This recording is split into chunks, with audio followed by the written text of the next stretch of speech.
हर ख्वाता क खादिर क मातम दे हुमा सरा द खपल पुख्तो गम दे। सलाम वक्त बखैर कदरमनो ज बिलाल वतनजार मा बदे साइड چې کوم ویډیو تاسو وکتله دا مې د نورخړ هغه درانه او خواږه پښتانه دي چې د لوډ شیډینګ په حواله سره راوتی دي احتجاج کړي دي نن سهار احتجاج او چونکه روډ د نورخړ ټول بندو د حکومت نه دغه وینا دا چې دا لوډ شیډینګ دی ختم کړی شي زو سوینما داسې په مردان ثوابي پیښور سوات زه په زه احتجاج شروع دی د بجلی چونکه دا یو خبره ده پښتانه د خپل حق تپوس کول غواړي چې زما د وطن بجلی زما د سیمې بجلی اغزي په بل وطن کې خرڅيږي او د اغه زینا سره د ټیکس په ما باندې بیا را خرڅيږي نو چونکه دا ناروا ده ظلم دی زیاته دی د دې پښتنو سره د دې عوامو سره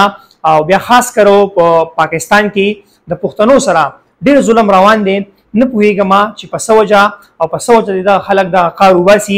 زوینما په سواد کې اعظم استحکام اپریشن یو ځکه دماکا بل ځکه دماکا بل ځکه پښتون دهشتګرد دا واغه دا ټول یو پلان دی چونکه پښتون ته پلان دی د ختمول ته پلان دی نو په دې سخت ګرمۍ کې په دې های لیول ګرمۍ کې د بجلی لوډ شیډینګ چې زه وګورم غنټې 3 غنټې نه بیا غنټې بیا 2 غنټې نه نو زه ټیک تا په دې وطن کې با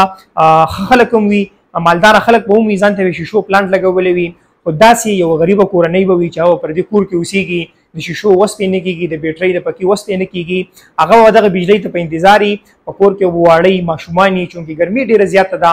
نو پښتانه په شریک سره راوځي که د هر ډسټریکټ کې که جارساده ده ثوابۍ ده مردان دی پیښور دی سوات دی او د خپل حق تپوس کې وکړی شي چې زما د وطن بجلی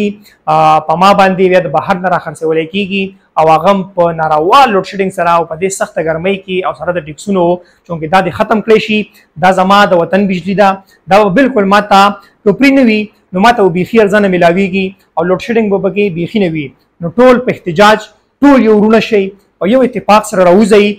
د مخکې نه دا وینا وکړي چې په پلاني ورځ به پلانې بازار یا پلانې شهر یا پلانې کنټري دا به بند وي